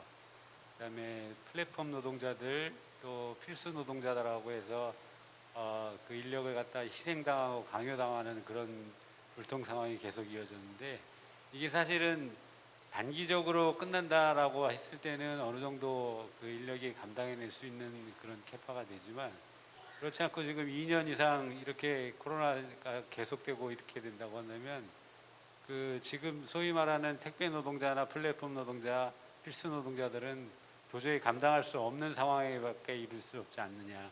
그렇게 된다고 보면 정부에서 정확한 진단을 내리고 그거에 대해서 지원을 하고 노동자들이 건강권을 확보할 수 있도록 그런 방안을 마련을 해야 된다고 저는 생각을 하고 있습니다. 네, 그래서 최근에 이제 플랫폼 노동자 공제회부터 한번 시작을 해서 뭐 몸 다치고 아프고 이런 것부터 좀 관리를 하자 이런 거 스스로부터 먼저 노력으로 시작을 했는데요. 예, 네. 저희 그 한국노총 플랫폼 공제를 출범시켜 가지고요. 네. 그 속에서 이제 플랫폼 노동자들을 보호하기 위한 여러 가지 제도들을 이제 마련을 하고 있는데 사실 그 플랫폼 노동자들 자체가 조직화하기가 좀 어려운 부분들이 많이 있기 때문에 좀 어려움이 좀 있습니다만 그럼에도 불구하고 그런 플랫폼 노동자들을 위해서 뭔가를 해야 되지 않느냐 하는 그런 생각을 가지고 있습니다. 네, 이제 공제회들도 이제 좀 다양하게 생겨나고 있고 모임들도 좀 생겨나고 있고 그래서 그 부분에 대해서는 조금씩 변화하고 있는 것 같다는 느낌이 들고요. 그렇다면 이제 이런 불통 상황에 대한 소통의 노력과 계획에 대해서 한번 여쭤보겠습니다. 양선희 선생님께 이주 노동자들이 구조 신호를 그동안 많이 보내왔는데 우리가 응답을 적절히 하지 못했는데요. 지금 이주 노동자 공제회도 준비 중이시죠? 네. 제가 그 미등록 이주민 건강권 실현을 위한 동행을 지금 만들고 있거든요. 근데 네. 한국에서 이제 오래전부터 한 90년대부터 인력 부족으로 이제 이주민을 좀 써야 되겠다 이런 계획을 세워서 이제 산업연수생 제도다 뭐 이런 것들로 이제 쓰고 있는데 실은 이제 가장 소통이 안 되는 사람들이 이주민들이지 않습니까? 언어가 일단 소통이 안 되니까 이들이 이제 한국의 입장에서는 자기 나라에서 20년 이상 잘 키워놓은 사람을 젊은 사람을 데려다가 일을 시키고 그리고는 또 일을 하고 어느 정도 시간이 지나면 돌아가는 거죠. 그러니까 결국은 이 사람들은 가장 건강한 시기를 한국에서 노동력을 바칩니다. 그것도 한국 사람들이 정말 하기 싫어하는 3D 산업에서 종사를 하게 되죠. 그런데 이 사람들이 소통이 잘 안 됩니다. 소통이 잘 안 되고 그래서 또 정책적으로도 우리나라에서는 지금 이주민들이 사업장을 많이 옮길 수 없게 돼 있거든요. 지금은 3번까지는 가능한데 사업장을 많이 옮길 수 없는데 이 사람들이 워낙 힘든 일을 하다 보니까 사업장에서 일을 하면서 견디지를 못하는 경우들이 종종 있어요. 그래서 이제 사업장을 이탈하게 되면 불법 체류자 내지는 미등록 이주민이라는 말로 불리게 되는데 이 사람들이 실제로 우리나라에서 이 미등록 불법 체류자가 된 이주민이 20% 정도 되는 걸로 지금 추정되고 있거든요. 그러면 우리나라 사람으로 생각하면 주민등록증 말소와 마찬가지 상황인데 20%나 미등록으로 빠진다는 것은 분명히 구조적인 문제가 있는 부분이라 생각하고 그렇게 20%나 되는 사람들이 병원에 건강 아파도 소통이 안 돼서 진료를 못 받는 것도 있지만 일단 이 불법 체류자라는 신분 때문에 병원에 가기 자체를 꺼려하는 부분도 있고요. 또 일단 병원에 진료를 받으러 가면 우리는 이제 건강보험을 적용을 받지만 이 사람들은 불법으로 되어 있으니까 건강보험 적용 못 받죠. 그래서 돈을 이제 굉장히 많이 내야 됩니다. 그러다 보니까 병을 묵혀서 큰 병이 되어서 이제 병원에 가게 되면 어떤 사람들은 뭐 3천만 원씩 이렇게 병원비가 나오기도 합니다. 그런 것들 때문에 제가 이제 동행이라는 것을 하는데 이런 우리는 이제 우리가 필요한 부분을 좀 얻어가니까 이 사람들에게 필요한 부분을 우리가 또 소통으로서 화답해줘야 되는 부분이 네. 있지 않나 네. 그렇게 생각합니다. 그러면 그 동행에 일반인들도 참여를 할 수가 있습니까, 선생님? 네. 어떻게 방법을 좀 어, 알려주시면. 참여하는 방법은 이제 네. 후원으로 하실 수가 있습니다. 후원하실 수도 있고 저희들이 건강검진 프로그램도 네. 하고 있는데 그런데 참여하셔서 같이 하는 시간을 가질 수도 있고요. 네, 여러분 많이 함께 해주시길 바라겠습니다. 이미 함께 하고 계시죠? 답이 없으시네요. 네, 대구 지역의 한번 현안을 보겠습니다. 대구 지역에 특이한 점이 있는지 안전 현안은 어떻게 진행이 되고 있는지 궁금한데요. 박태원 과장님께 여쭤볼까요? 50인 미만 사업장들 관리를 해야 될 텐데 어떻게 하고 계십니까? 네, 그 대구 경북 지역의 특색이 그 50인 미만 사업장이 한 80%를 차지하고 있습니다. 네. 90%인가 정확히 모르는데 거의 대부분이 50인 미만 소규모 네. 사업장이 한 80% 정도 차지하고 있습니다. 그래서 이 부분이 저희들이 이제 근로감독까지 좀 연초에 늘긴 했지만 그 수요를 다 따라가지 못하고 있습니다. 감독관 1인당 거의 1000개 이상 사업장을 사술적으로 관리하다 보니까 거의 다 나가려면은 저희들 옛날에 한번 본부에서 계산해 보니까 한 50년이 걸린다는 그런 이야기도 있었고 네. 그래서 좀 수혜에 못 미치는 부분이 있지만 좀 더 이런 그 소규모 사업장에 대해서 저희들이 집중 관리를 통해서 지도해 나가고 있습니다. 네, 지금 하고 계시는군요. 네, 소규모 사업장 중에서 이제 고위험, 중위험, 위험 사업장을 분류를 네. 해서 네. 우선적으로 그런 사업장을 먼저 지도해 나가고 있는. 그러면 좀 그 사업장들이 좀 두려워하거나 어려워하거나 이러지는 않습니까? 사실 뭐 근로감독과에 나가서 사업주가 좋아하는 사람은 아무도 없습니다. 그래서 일단은 소규모 사업장이다 보니 이제 우선적인 지도를 우선적으로 하고 있고요. 또 안전공단을 통해서 사실은 그 시설 자금도 저희들이 안전 시설 자금 이런 건 융자도 해주고 보조도 해주는 그런 제도를 있습니다. 그래서 네네. 그런 부분도 좀 활용토록 하고 있고 여러 가지 저희들이 그 법규를 좀 지키도록 또 사업주에 대한 의식도 좀 더 교육시키고 이런 활동을 하고 있죠. 네. 그 제가 이 프로그램 안전 콘서트를 항상 진행을 하니까 이제 평가를 하시는 분들이 가끔 이렇게 말씀을 하세요. 이런 소통 프로그램은 사실 50인 미만 사업주들이 많이 봐야 되는 거 아닌가 이런 말씀을 하세요. 근데 그분들이 어디 모여 계시는 것도 아니고 직접 일을 하기도 하고 그러니까 너무 바쁘시잖아요. 그래서 모이실 수가 없는데 그런 분들하고 소통 계획을 어떻게 정덕화 이사님 소통 계획을 어떻게 갖고 계시는지 가지실 건지 궁금합니다. 이 50인 미만 사업장의 사실은 관리 구조를 보면은 일력이 없죠, 한마디로. 사무관리직인 사람은 1인 다역이에요. 뭐 총무, 품질 관리, 네. 때로는 뭐 회계까지 안전, 품질 관리에 안전까지 포함해서 이렇게 하다 보니까 이제 전문적인 안전관리 업무가 소홀해질 수밖에 없고 또 근로자들도 마찬가지로 안전에 대한 어떤 시스템적인 그런 관리가 안 받다 보니까 현장에서의 어떤 관행, 습관 뭐 이런 것들로 해서 안전의식이 좀 결여되어 있는 이런 문제들이 사실 좀 많이 있죠. 그래서 정말 소통이 중요한 분야가 이쪽 분야다. 네. 사업주들은 안전의식에 대한 게 고치가 되고 안전이 곧 사실은 안전에 대해서 굉장히 겁을 내요.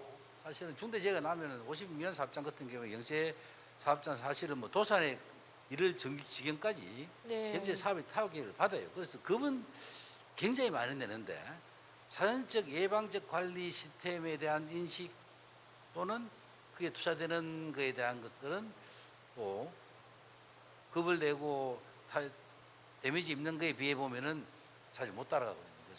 근로자들도 마찬가지로 말씀드린 대로 안전의식에 대한 이 부분들에 대한 것들이 그냥 좀 몸에 익숙해진 안전은 사실 반복 교육을 통해서 몸이 기억해야 되거든요. 뭐 머리를 이성적으로 생각해서 안전하면 이미 나는 빠지고 난 뒤이기 때문에 그런 것들 아까 말씀드린 대로 어릴 때부터 계속해서 교육이 되고 우리 사회 전반적인 안전의식이 상식적인 선에서 이루어지는 이런 행태가 돼야 되는데 그까지 한꺼번에 할 수는 없고 여하튼 50년 사업장에서 아까 우리 저 박태영 과장님 말씀하신 대로 감독관에 나가면은 뭐 사업장에서는 초비상이죠. 그래서 지금 감독관들이 과거에는 이제 근로감독관을 무서워했는데 요즘은 이제 산업안전감독관 제일 무서워합니다. 보시면은 이게 또 안 걸릴 수가 없어요.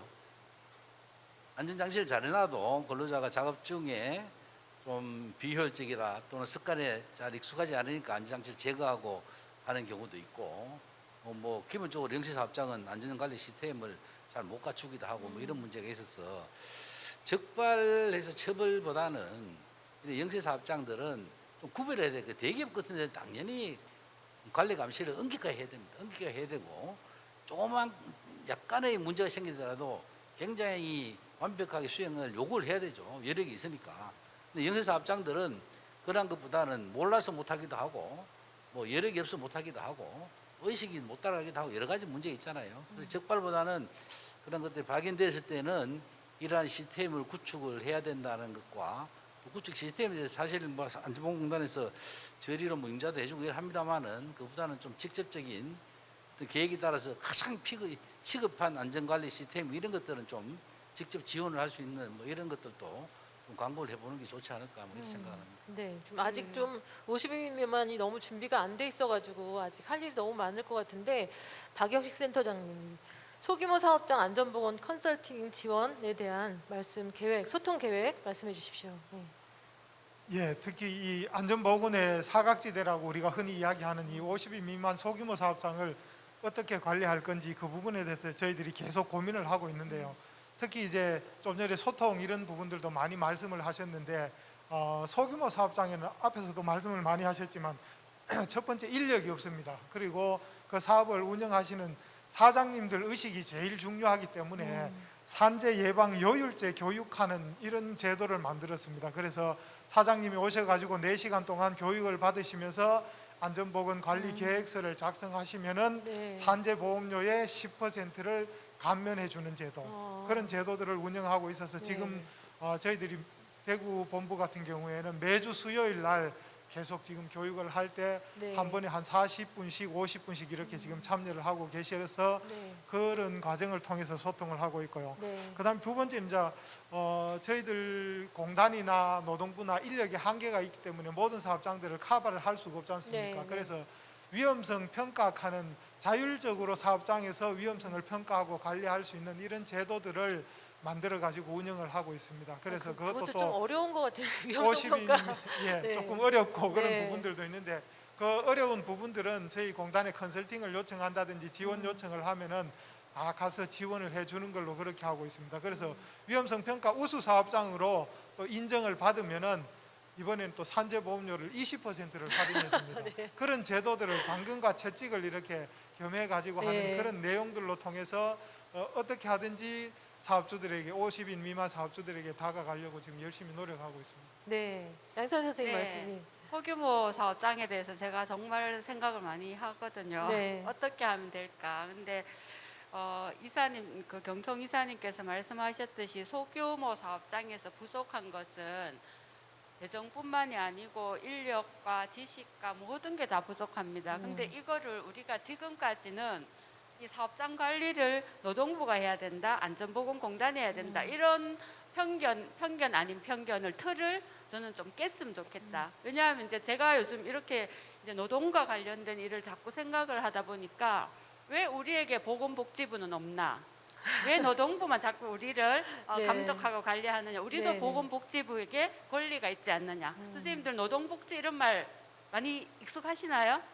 네, 저는 이제 보건복지부에게 노동하는 사람에게도 복지를 달라라고 권리를 주장하고 싶고요. 소규모 사업장에 계속 신청하고 이런 거 시설 투자만을 가지고 자꾸 개선하겠다 이런 게 아니라 인력도 지원하고 돈도 지원하고 그걸로 이제 복지를 좀 해줬으면 좋겠다. 이제 생각을 좀 돌렸으면 좋겠다. 그런 생각을 요즘 최근에 너무 많이 했어요. 보건복지부도 좀 같이 우리에게도 복지부로서 역할을 해달라. 이렇게 모여서 여야 뭐 너나 없이 얘기를 하고 있으니까 말씀해 주시죠. 뭐 우리 양 교수님 말씀하시니까 저도 생각이 나서 그러는데 우리나라는 지금 그 산업안전관리는 이제 고용노동부에서 담당을 하고 있는데 사실 외국에는 이렇게 딱 고정되어 있지는 않아요. 어떨 때는 사업주 단체가 자율적으로 할 수도 있고 뭐 일본, 영국, 미국 등 보면은 다양한 주체들이 하고 있거든요.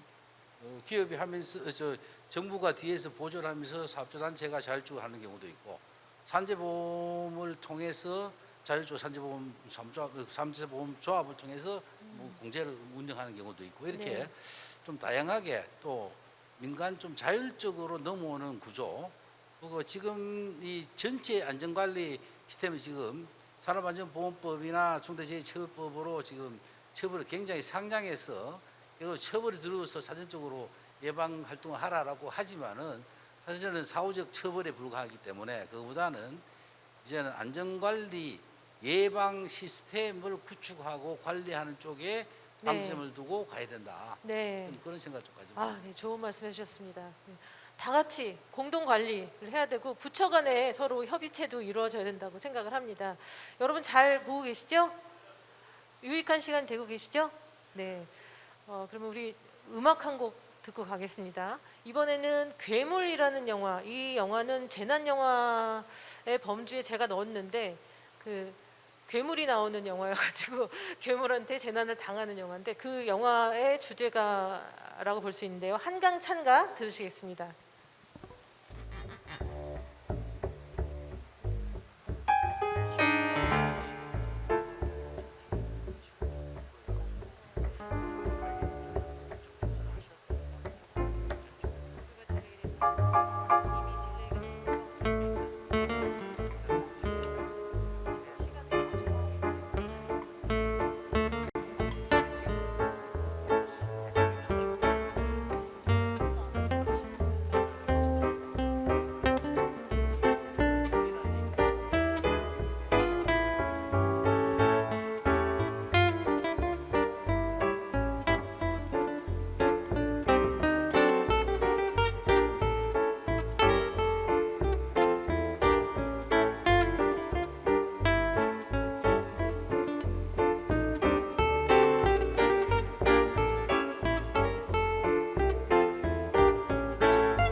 감사합니다. 한강 찬가였습니다.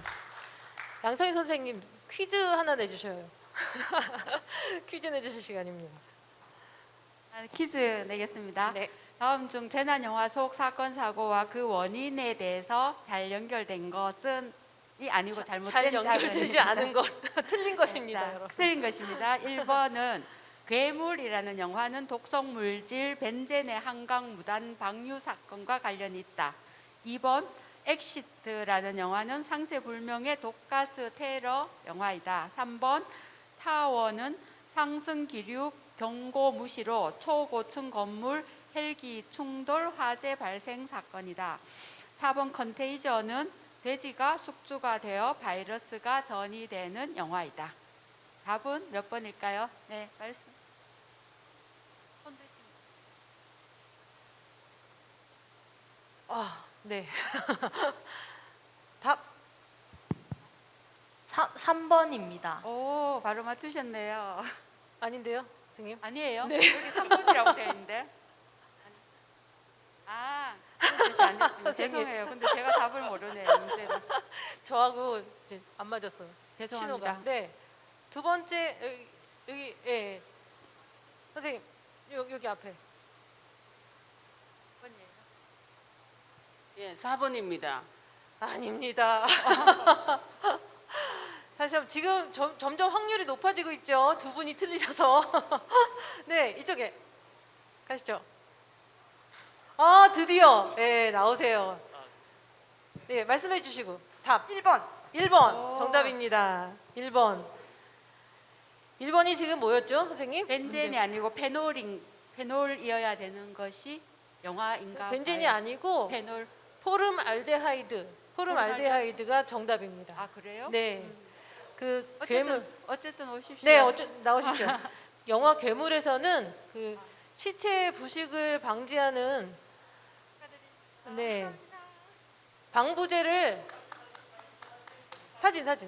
방부제를 한강에 무단 방류하는 내용이 나옵니다. 근데 제가 그걸 한번 틀어가지고 벤젠이라고 했는데요. 네.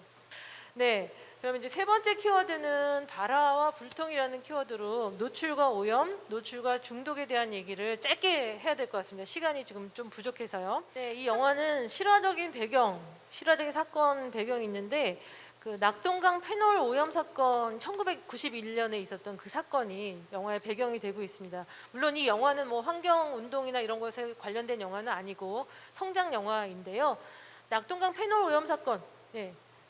센터장님께서 소개해 주시죠. 네. 예, 낙동강 페놀 사건은 낙동강 물을 음용으로 사용하셨던 분들은 아마 그때를 다 기억하고 계실 겁니다. 지금부터 한 30여 년 전의 일인데요.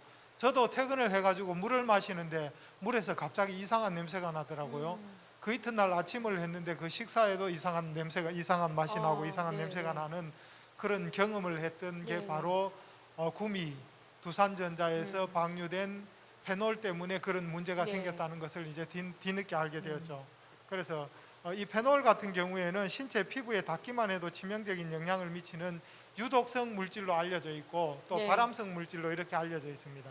그래서 이 물질 같은 경우에는 또 사실은 우리가 독성으로 볼 때는 이렇게 유해하고 안 좋은 물질이라고 사용을 하는데 여러분들 주머니에 있는 휴대폰 속에도 이 물질을 사용했는 게 다 들어 있습니다. 그때 네. 두산전자에서 뭐를 만들기 위해서 이 페놀을 사용했느냐 하면은요, PCB 인쇄 회로 기판 가는 거. 네. 이 마이크 안에도 들어 있고요. 네. 여러분들 휴대폰 안에도 들어 있고 전자제품 안에는 모든 제품이 다 들어 있습니다. 인쇄 네. 회로 기판 가르는 게. 네. 그래서 그 재료로 사용되는 거기 때문에 이런 물질들을 우리가 사용은 해서 우리 생활을 유익하게 편리하게 사용을 해야 되겠지만 이게 우리 몸속으로 잘못 들어가면은 또 독성을 일으키는 그런 양면을 가지고 있는 그런 물질이기 때문에 이런 물질들로 통해서 우리가 어떻게 하면은 이런 물질들로부터 안전하게 사용을 해야 될 건지 그런 부분들을 잘 활용을 하셔야 됩니다. 여러분들 집에 가정에서 사용하고 계시는 칼도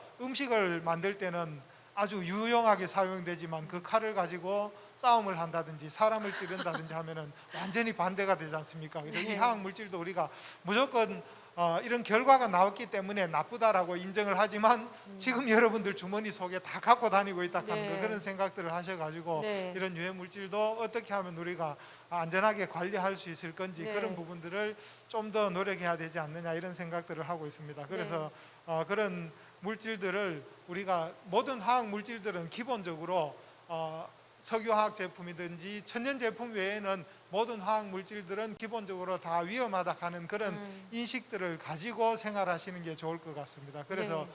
물질 안전 보건 자료를 이렇게 많이 활용하고 있는데 그 중에 여러분들 가정에 가시면은 지금 락스도 사용하시고 회사 가면 각종 화학 물질들 사용하시지 않습니까? 그죠? 네. 거기 보시면은 반드시 화학 물질의 명칭, 인체에 미치는 영향, 취급 시 주의사항, 응급처치 요령, 사용해야 할 보호구 이런 5가지 종류는 반드시 기록이 되어 있습니다. 그래서 그거 최소한 그거는 꼭 읽어보시고 이런 화학 물질들을 취급하신다면은 이런 대형 사고들도 막을 수 있지 않을까. 사소한 실천이 우리 큰 사고를 막을 수 있다 이렇게 말씀드리고 싶습니다. 네, 그때까지는 이제 91년 당시까지는 환경 오염에 대한 생각들이 범국민적으로 일어나지는 않았었던 시기였는데 이때 이 페놀 유출 사건 처음에는 페놀 원액이 유출됐던 것이고 나중엔 그 사건을 캐다 보니까 공장 오폐수를 몰래 방류하고 있었다라는 것이 한 5개월 동안 이렇게 드러나게 됐는데요. 이 사건으로 인해서 우리 사회가 좀 많이 변화하게 됐죠, 선생님? 그런 것 같습니다. 아무래도 이걸 먹는 거다 보니까 네. 우리가 좀 심각하게 생각하는 경향들이 있고요. 그래서 이제 뭐 이후로 뭐 생수도 팔게 되고 그런 일들이 네. 있었다고 하죠. 근데 그런 사건이 있으면서 또 한 가지 우리가 그 환경에 대한 수질에 대한 인식이 좀 발전된 것과 더불어서 어떤 회사에서 어떤 방류가 있지 않은지 이런 모니터링하는 그런 센서도 좀 발달을 많이 한 것 같고요. 그래서 환경 문제는 거의 이제 주민들의 고발이나 이런 걸로 이제 우리가 인지하는 것들이 굉장히 많은 것 같습니다. 그런데 문제는 이 먹는 거에 대해서 우리가 굉장히 예민한 대신에 숨 쉬는 거에 대해서 굉장히 예민하지가 않고요. 작업장에서 유해 물질은 다 숨 쉬어서 들어가는 거거든요. 근데 사실 먹는 거로 생각하면 위로 들어가서 흡수가 돼야지 되어서 피속으로 들어가는 건데 숨 쉬는 것은 폐로 가면 바로 피속으로 가지 않습니까? 네네. 이게 숨 쉬는 것이 훨씬 더 빨리 들어가고 또 많은 우리 작업장에서는 많은 농도로 노출이 되는데 우리 작업장에서는 거기에 대해서 아직도 너무 인식을 하지 않고 어쩌면 우리가 일을 하기 때문에 내가 월급을 받고 일을 하기 때문에 그것을 수용하거나 관용적으로 생각하는 경향이 굉장히 큰 것 같습니다. 초반에 의장님께서 말씀하셨듯이 안전은 우리의 권리라는 생각들을 더 하시고 우리가 냄새를 숨 쉴 때 깨끗한 공기를 마실 수 있는 권리도 있다. 우리의 건강을 생각해야 된다. 이런 지점 말씀드리고 싶습니다. 네, 말씀 감사합니다.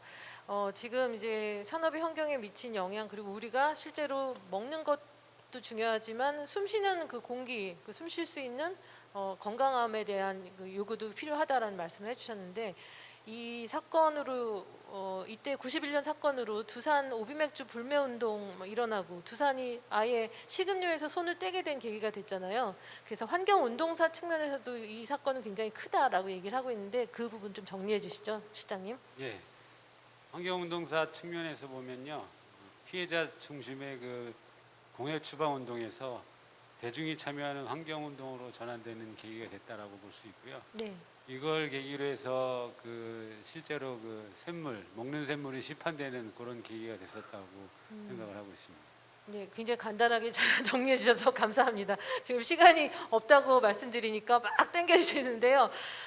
이런 이제 얘기들을 하면서 앞서 안전 토크에서 얘기를 하다 보니까 이 영화 속에서 사실 그 임산부들이 피해를 입는 장면이 나오거든요. 그래서 가습기 살균제 얘기도 하고 했었는데 가습기 살균제 관련해서 중대 시민제 최근에 사참위가 이제 활동을 종료를 했죠. 그런데 사참위가 권고한 내용, 옥시하고 애경에 이제 시민들에게 보상을 하라라고 피해자들에게 보상을 하라는 얘기를 거부를 했어요. 근데 특히 그 중에서 옥시 같은 경우에는 오랫동안 계속 무시하고 외면하는 모습을 보였기 때문에 공분을 샀고 그렇습니다. 그래서 여기서 우리가 그 기업들이 물건을 파는 거 위주로만 이제 생각을 했다면 이제부터는 그 하는 물건이 시민들에게 어떤 영향을 끼치는지에 대해서도 좀 생각을 할 때인데, 그래서 기업의 사회적 책임에 대해서 다시 얘기를 하게 되거든요. 이사님. 이사님도 혹시나 애경의 모습 보면서 느낀 점이 많이 있으셨죠? 뭐 가습기 살균제 문제는 오랫동안 아직 현재까지도 뭐 고통받는 분들이 계시는 걸로 알고 있는데, 이러한 우리가 안전 기준에 대한 것들은 특히 이제 개별 기업보다는 이 제품이 우리 일상생활에 일상적으로 미치는 영향이 있는 것들에 대해서는 굉장히 엄격히 좀 검증 따고 좀 관리도 해야 된다는 생각이 들고, 특히 혹시 같은 경우에는 내국계 경영진들이 아마 책임을 좀 회피하는 그러한 문제들로 많이 됐던 걸로 생각되는데요. 하여튼 이러한 부분들에 대해 가지고는 신속하게 기업이 이 제품의 안전성에 대한 것들은 뭐 충분히 아무리 지나쳐도 뭐 강조를 해도 부족함이 없을 것으로 생각이 되고, 그러함에도 불구하고 혹시 그러한 문제가 발생되었을 때에는 신속하게 그걸 치유할 수 있도록 하는 조치들, 뭐 이런 것들도 굉장히 중요하다고 생각이 들고요. 안전사고 이후에 관리에 대한 부분들도, 책임을 지는 부분들도 기업으로서는 대단히 중요한 문제다 이 생각됩니다. 그리고 시민들께서도 이러한 기업에 대한 어떤 부분들은 소비자 운동 등을 통해서 얼마든지 압력을 가할 수도 있지 않을까, 뭐 이런 생각도 들기도 합니다만은, 하여튼 뭐 일상 이 과학적인 아까 우리 박영식 부장 말씀하신 대로 일상생활에 미치는 이런 눈에 보이지 않는 이런 화학 기준에 대한 것들은 굉장히 명확히 하고 엄격하게 관리를 좀 해야 되지 않을까 이런 생각이 듭니다. 네. 지금 노출과 오염에 대한 얘기를 하고 있었는데, 노출과 중독에 대한 얘기로 해서 그 직업과 직업병까지 연결해서 마무리를 하는 단계로 이제 준비를 해야 될 것 같습니다. 시간이 좀 많이 딜레이가 돼서요. 그 올 초에 트리클로로메탄 급성 간 중독 사건 때문에 우리가 좀 생소한 물질에 대해서 계속 듣고 있었는데, 이분들이 또 장시간 노동을 하셔가지고 더 많이 이렇게 몸에 축적이 됐다고 하는데, 이런 경우에 급성 간 중독이 완전히 이렇게 완치가 될 수는 있는 거죠, 선생님? 네. 그 트리클로로메탄이라고 하니까 좀 생소한데, 원래 이게 우리가 자주 쓰는 이름은 클로로포름입니다. 네. 클로로포름인데 우리가 이 약물에 의해서, 화학 물질에 의해서 독성 간염이 급성으로 오면은 심하지 않으면 되게 나았다 하는 것은 완치되었다라는 뜻인데요. 간혹 그런데 수치가 우리 선생님들 오랫동안 검진을 많이 하셨으니까 뭐 GOT, GPT 이런 게 수치가 35, 40 이 정도가 정상이라는 거 다 아시잖아요. 근데 이번에 두성산업 거기 이제 근로자분 중에 입원하셨던 분은 간 수치가 1000이 넘게 올라갔었거든요. 이제 그 정도 되면 이 사람이 전격성 간염으로 돼서 사망을 할 건지, 회복이 돼서 완전히 완치가 될 건지, 이제 저희들도 이제 이렇게 지켜봐야 되죠. 물론 이제 예측하는 인자들이 좀 있기는 하지만, 그래서 이제 급성 화학 물질에 의한 독성 간염은 노출로부터 중단시켜서 완전히 회복되기도 하지만, 심한 경우에는 전격성 간염으로 진행되면서 사망하는데, 우리나라에서 TC라든지 트리클로로 에틸렌이라는 물질이라든지 DMF라든지 몇 년 전에는 CFC 같은 것도 독성 간염으로 사망한 사례들이 종종 있습니다. 네. 그래도 어쨌든 일반적인 경우에는 완치가 가능하다라는 말씀이시죠. 그래서 이렇게 노출에 의한 중독에 대한 것들을 보자니, 오늘 이제 영화가 재난 영화다 보니까 재난 영화 속에서는 소방관과 구급대원들이 자주 등장을 하죠. 근데 소방관을 우리가 직업인으로서 잘 바라보지 않고 당연히 위험에 노출돼 있는 사람으로만 생각을 하는데, 소방관들의 직업병에 대한 얘기 올해 하고 있었어요. 네, 소방관들의 직업성 암도 얘기가 되고 있는데, 좀 특이한 암들이 생겨나고 있다고요. 원래 이제 소방관이 워낙 다양한 발암 물질에 노출되다 보니까 네. 암이 많이 생긴다라고 알려져 있었는데, 반갑게도 최근에 그 국제암연구소에서 1군 발암 물질은 아니고 발암 요인으로 소방관을 지정하였습니다. 그래서 중피종과 그 방광암에 대해서 1군으로, 그리고 나머지 뭐 전립선암이라든지 여러 가지 넌 호트킨 임파종이라든지 뭐 이런 것들에 대해서는 이제 그래도 발암 가능성이 상당히 높은 걸로 이렇게 지정을 하고 있어서 네. 여튼 앞으로 이제 소방관의 직업성 암을 인정하는 데 있어서 좀 더 좋은 조건이 되지 않을까 싶습니다. 네, 아까 말씀 나눴던 그 조리 종사자들의 네. 그 휴무로 인한 그 네. 병도 그렇고 소방관들도 그렇고 이게 점점 계속 추적이 돼서 연구가 돼서 좀 보상을 받을 수 있는 네. 그런 길이 열렸으면 좋겠고 한국이 또 이제 직업성 암을 인정을 잘 안 하잖아요. 네. 네. 그렇죠. 직업성 암이 뭐 몇십 건, 1년에 몇십 건 인정되다가 최근에는 300건 이상 직업성 암으로 인정되고 있습니다. 그렇지만 이 직업성 우리나라에서 직업성 암으로 인정되는 퍼센트는 유럽에 비해서 굉장히 낮거든요. 대개는 직업성 질환이 어떤 질병마다 대체로는 한 4% 정도는 직업과 관련이 될 거다 추정하는데 저희들은 아직 0.05% 이런 정도밖에 안 됩니다. 네. 그래서 이거를 많이 발견해내는 발굴해내는 작업들 주변에서도 이제 병이 생겼을 때 무슨 병이 생겨도 아 이거 직업성 아닐까 한번 의심은 해보실 필요가 있을 것 같습니다. 네, 그래서 그 부분에 대해서도 오늘 안전을 투자하라가 제목이니까 그런 직업에 연관해서 좀 연구하고 추적할 수 있는 그런 시스템이 좀 더 많이 발전했으면 좋겠다. 연구자들도 많아졌으면 좋겠다. 그런 생각을 해봅니다. 맞습니다. 네, 네, 그 물질이라는 것이 저희들이 산업이 지속적으로 발전하고 있기 때문에 저희 직업 환경 의사도 잘 모르는 물질 사람에게 적용해 보지 않으면 모르기 때문에 이거에 대해서 끊임없이 연구하고 새로운 물질이 나오면 그럴 필요가 있죠. 네. 네, 이렇게 세 개의 키워드 열어봤고 네 번째는 감염병과 위험사회라는 제목으로 우리가 코로나에 대해서 마지막으로 정리를 한번 하려고 했는데 여러분이 이미 너무 많이 알고 계시기 때문에 굳이 그거를 말로 정리할 필요는 없을 것 같고 이번에 또 코로나가 다시 재확산되고 있다고 해서 좀 굉장히 어두운 마음인데 여러분 모두 감염병에서 좀 자유로워진 날까지 건강하게 잘 관리를 하셨으면 좋겠고요. 이제 오늘 공연이 이제 안전을 투자하라라는 제목입니다. 그래서 그동안에 해오셨던 소통의 노력과 더불어 안전의 어떤 부분에 투자를 하면 우리 사회가 좀 더 한 단계 발전할까? 올해 또 중대재해처벌법 시행의 해이기도 해서 이런 것들을 고려하셔서 마무리 메시지를 한 분씩 돌아가면서 듣도록 하겠습니다. 박태용 과장님부터 부탁드릴까요? 네, 그 원래 1월 27일부터 기업의 경영 담당자에게 안전보건관리 체계를 구축해서 근로자의 소중한 생명을 생명이 잃는 그런 사고가 없도록 책임을 부여를 했습니다. 사실 법이 시행되고 나서 사망자 수가 줄긴 줄었습니다. 좀 줄긴 줄었는데 아직까지 그것이 크게 대폭 줄지는 않고 아직까지 좀 더 갈 길이 좀 멀다라고 이렇게 생각을 하고 있습니다. 기업의 최고 경영자 분들은 그 기업의 그 안전 예산을 투자할 수 있는 권한을 가지고 있습니다.